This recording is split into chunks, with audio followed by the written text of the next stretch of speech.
aniga waxa igu horeysay muddo 40 sanadood imka wixii ka horeeyay ma jirin wadankeena waa laga xusi jiray laakiin waxayna soo galay qolyaha dambe imka ina soo galay aad noogu badan marka waxaan sheegaynaa ragga mashaayixda ka hadlaya ee qaarkood ay leeyihiin waa ma banaana qaarkood waa kuwa soo jeediyay ee yiri xabaasha nabiga hal faqooha laga saaray ee dawladda Sacuudiga ay ku qayradeen mar dambe waxa ku celina mar dambe la yiraahdo ku dhawaaqteen marka horta arrinkeeda waxaad ogaataan ihtifaalka maalinta la sameeyo cibaado ma aha la jireeyay ma aha wax cibaado oo la jireeyay ma aha waa caado wanaagsan oo sharaf leh weeye dad baa ku oranaya nabigu ma sameeyay oranaya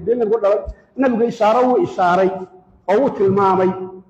maalintii yahuudi iyagoo soomaya oo arkay ee uu yiri waa maalintii nabi ilaahay Muuse uu badbaadiyay nahnu xaqu bi Muuse annaga nabi Muuse kaga xaqli waa maalintii aan dhashay waa xadiis saxiix waa maalintii anigu aan dhashay marka waa nabigeena waxa la og yahay sababta quraanka ahadiis kullu inuu rahmad yahay xusidiisa la soo qaadayaa inay tahay marka waxa weeye yaan loo qaadanin oo lagu lugin dad ujeedda leh oo laba boqol sanadood laga jooga faafiyay dawladdu waa wadankan aniga waxa igu horeysay muddo 40 sanadood imka wixii ka horeeyay caalam ma jirin wadankeena waa laga xusi jiray laakiin waxayna soo galay qolyaha dambe imka ina soo galay aad noogu badan marka waxaan sheegaynaa maanta magaalada waa laga qabanaya meel ka xataa dhawaaqaya suuqa ka dhawaaqaya ee maxay hayeen nabigeeda dhalashay sida joogta waa mood la hadacneen iska daa maxnaab ku hadlaya suuqa laga hadlayo waxa lagu hadlaya aadkaysan nabi amaan buu tirnaya nabi amaantiisa buu tirnaya ilaa ahdi saxaaba nabiga la amaaniyay ahdigii ka dambeeya la amaaniyay goor walba nabigu waa la xusaya oo waa la amaanaya dargin masaakiinta la nirgiyo oo laga farxiyo farxad meel walba wax dhibaato oo ku jiray arinta ma jiro hayna inagu weynaado sheekhu aad ugu dheeraaday maxabada nabiga ayuu ugu dheeraaday qofku ninku saxaabigu weydiiyay ee wili nabigu yiri la yu'minu ahadukum hatta aquna habba ilayhi qofna mu'min noqon ma yaraan ugu jeclaado umar baa yiri waxa naftayda ma yaabud naftaadana hatta wada adiga jeclaatay marka waxa weeye maxabada nabigu waa in halka inoogu taalo waa in idaan yaani ayna dhicin in la yiraahdo mawduucu waa baabil iyo waa kan iyo waa namba ki akhrisanaya akhriso maranagu dhahana ki aan akhrisanaya la oran maayo akhri maxay yeelay min baab riyaada ma hay waa min baab caado wanaagsan oo dadku ay jiriyaan ee way nabigu ma sameyn hadii la yiraahdo hatta waxyaabo nabigu yaan la sameeynin yiri ayaa lagu dhaqmay oo leeyahay arrinta nabiga ka yeelmayna leeyahay hadda waxyaabo nabigu nahiyay oo yiri waxa yaan lagu dhaqaaqin saxaabadii way sidaas ahaayeen laakiin qoliyada ka dambeeyay waxaan arkaa nabigu sidaa yiri maya waa maxaa kamid ah xadiis qori jaakiisa nabigu wuxuu la taktubu anni ghayr alquran kitaabka quraanka waxaan ahayn hayga qorina saxaabadii waa sidaas yeeleen cid qoraysi xadiiska ma jiro waqtigii saxaabada oo waxa loo jiray maadaama nabigu nahiyay yaqorineen laakiin culimadii ka dambeysay maxay yiraahdeen shariicadeenu way baabi'i doontaa baa yiraahdeen xadiiska qori weynaadii marka xigmadda nabigu uga jeedana waxay ahayd oo culimadii isla fahmeen nabiga fasaaxadiisii waa la ogaa sidoo ahaa baliiqiisii waa la ogaa waxa isku qaldani lamana diiwaan gelin kolka quraanka aamahan laabaha oo ku jiro iyo meelo yar yar oo ugu qorqoro maahay sida uu qoriyay waqtigii nabiga uma qornay waxa isku qaldani quraanka iyo xadiiska isku qaldani sidaas uu nabigu u jeeday ilaahay ujeedada aan ka raacno oo yaynaan oranin nabigu wuxuu yaan la qorin buu yiri xadiiska arinta yaynaan yeelin baa yiri khilaafna lagi walla khilaaf naciba ka daba dhacnay oo tiri oo ka daba hadashay waxa loo arkay maslaxad xun aynay tahay hadii ay dhicina lahayd xadiiska aan la qorinna sida nasaaradu ay u halaabeen ee kitaabkoodii injiileed iyo kitaabkii tawraadeed maxay ku halaabeen waxay waayeen culimo sideenii oo kale oo saxaabadii iyo taabiciintii ajiladii ahaa oo kitaabkooda qabata ayay waayeen markaas qolada walba si noo tarjum kii turjuma sameeyay si qalbo iyuu tarjumay kii tarjumay si iyuu tarjumay ila kitaabahoodii iyagu naftooda maanta ay qirayaan wax kitaab samaawi inuu kitaabka maanta injiilada yaala dadkooda muusifiinta ah cadaaladda ka hadlayay war waxaan wax ilaahay xaqiisa ka soo degay inaan waxay isdhaafsan way garanayaan kitaabka yahuudada kadalik sidaa kolkay eegaan isagana dadkooda munsifiintii waxay garanayaan war waxaan wax ilaahay qoray maaha waa kan isdhaaf dhaafaya kitaabka qur-aanka muxuu isku dhaafi waayey wuxuu isku dhaafi waayey sidii uu nebiga jibriil ugu soo dejiyey ayaa loo qabtay saxaabadii ay u soo gaarsiiyeen taabiciinta ay soo gaarsiiyeen taabiciintana ay gaarsiiyeen nimankii quraada ahaa ee sabcada ahaa ay xiifisiiyeen iyagana waxa ka mid ahaa raggii ajilada luqada carabiga ajabiyey ee carabiga diiwaangeliyey yaa ka mid ahaa sidaasaa xadiidka lagu qoray markaa daliil lagama dhigo lama yidhaha nebigu ma samaynin waxaanu nebigu samaynin oo dhan ka amuwa ka ambaanu nebigu samaynin masxafka lama qorin qur-aanka lama qorin cilmiga lama qoraynin xafladana looma samaynin qur-aanka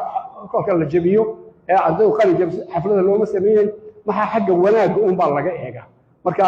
qur-aankana waxaad had iyo jeer ku aragtaan usul fi kitaab maryama dadka maryama uga sheekee nebi ibraahim ka sheekee nebi muuse ka sheekee cibraa ku jirta wax ku qaadashaa ku jirta qur-aanka aad iyo aad uma badno marka nebi maxamed laga sheekeeyo oo wakti walba laga sheekeeyo يعني wax dhibaato ku jira ma jiro hadii maalintaas si gaar ah loo xusana in mar walba nabiga weyn xuseen sallallahu alayhi wasallam qalbigeena kama maqna oo de waxa ku yaala iimaankeena xagga ku yaalo ilaahay nabigiisa ku soo qaado tawxiidka isagana inaan soo qaado way warfacna laka dhikrak markastoo ilaahay la soo qaado waa in adigana lagu soo qaado waa xadiis saxiix weeyaan markastoo ilaahay magaciisa la soo qaado adigana waa in lagu soo qaado من خطبة أخرى يوم يادركتين الحمد لله رب العالمين وصل النبي كثير ما يادركتين مركا قلب النبي صلى الله عليه وسلم حلقة هو إنه يجرى مركا مؤمنين تعال ما لك هذه سجارة الله حسنا وح الله واحد اللي باتوا كجرى مجد وحديدك كذا نرجيه مساكين كذا نرجيه وحركوا مجيه لما بقى البيت كل ده قال لي أو لما أرور شرو يلا أرور أو يلا أمان أو أبوه بأمان يعني أو أبوه يقع تصير يلا أمان يعني جدال هذا واحد فافيه ilaga waxa la inooga dhigay in badan baa looga dhigay diin looga dhigay oo nabiga amaantiisu naba ma xidna waqtina ma xidna waqti walba way furan tahay masaakiinta waa la dirgin karaa dadkii waa loo dirgin karaa loo karaa maxay farxad maanta farxad la dirgin karaa ilma yar ku dhashaa neef qali kartaa oo ducayn kartaa marka ha ku dacniina cidna dadka ihtifaalka sameynay kii aan sameeynin hawlaha maxay u sameyn weydii ilaadaba ma ahay waa caado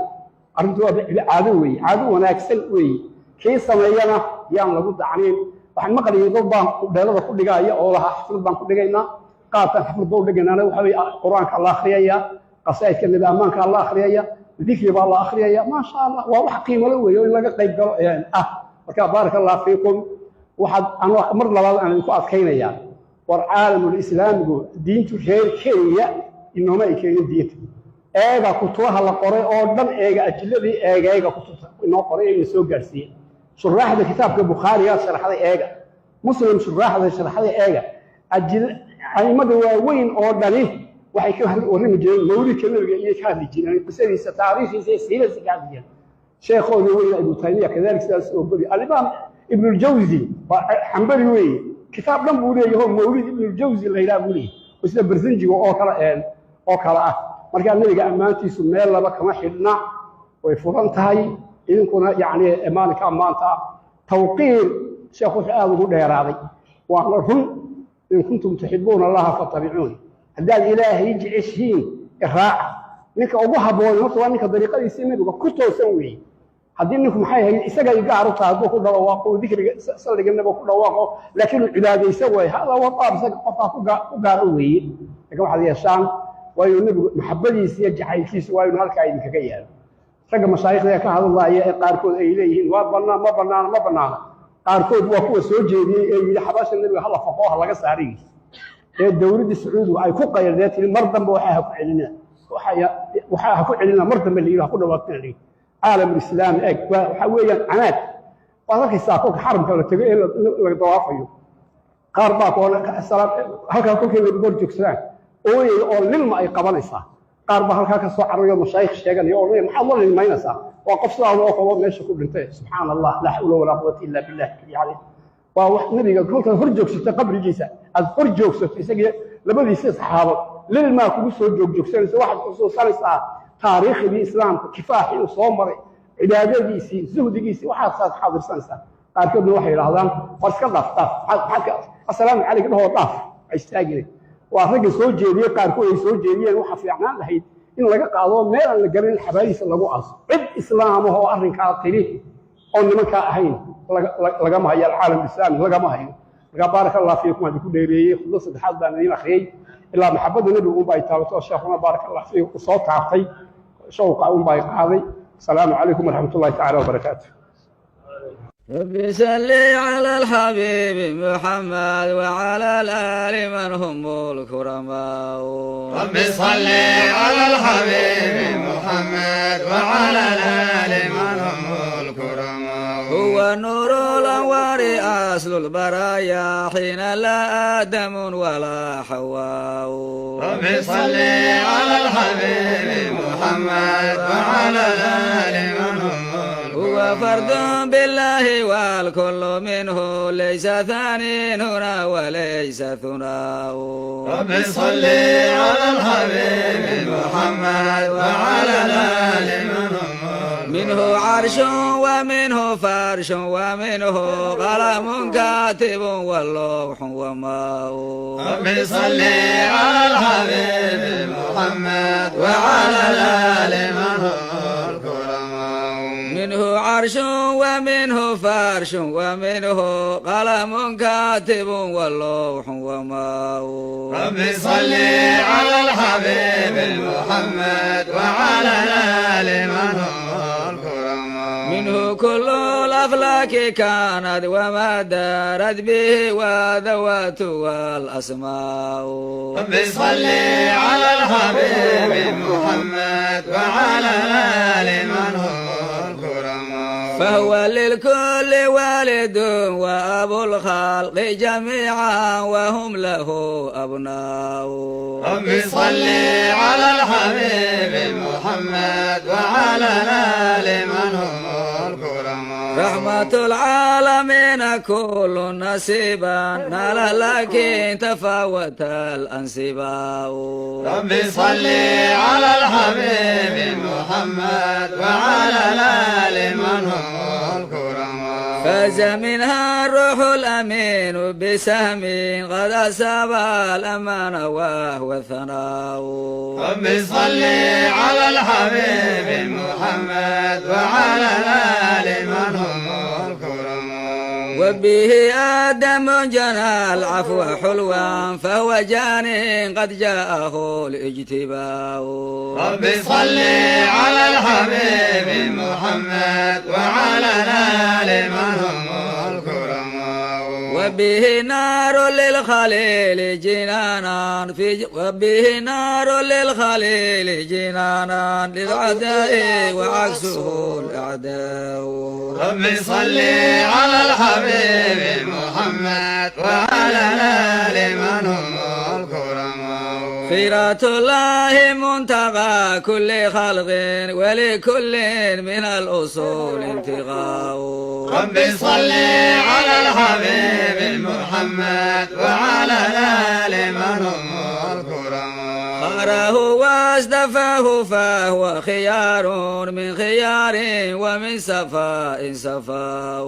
ربي صلي على الحبيب محمد وعلى الآل من هم الكرماء. حل نورا بآدم فاستنار صلب منه والجبهة الغراء.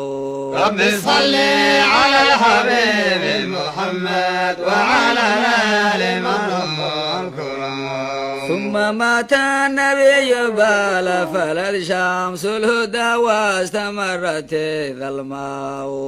ربي صلي على الحبيب محمد وعلى الآل من هم الكرماء. فجميع الأنام منه إلى الحشر بالليل نجومه الأولياء. ربي صلي على الحبيب محمد وعلى الآل من هم الكرماء. كانت الكائنات تفديه لو يقبل منها عنه لديه الفداء. ربي صلي على الحبيب محمد وعلى الآل من هم الكرماء. خيروه واختار أعلى رفيق لو أراد البغاء كان البغاء رب صل على الحبيب محمد وعلى الآل من هم الكرم وهو باغي بالله في كل حال قبل موت وبعد موت سواء رب صل على الحبيب محمد وعلى الآل من هم الكرم لقي الله دون سابق فراغ إنما أكد اللقاء رب صل على الحبيب محمد وعلى الآل من هم الكرم رب صل على الحبيب محمد وعلى الآل من هم الكرماء رب صل على الحبيب محمد وعلى الآل من هم الكرم وعلى الآل من هم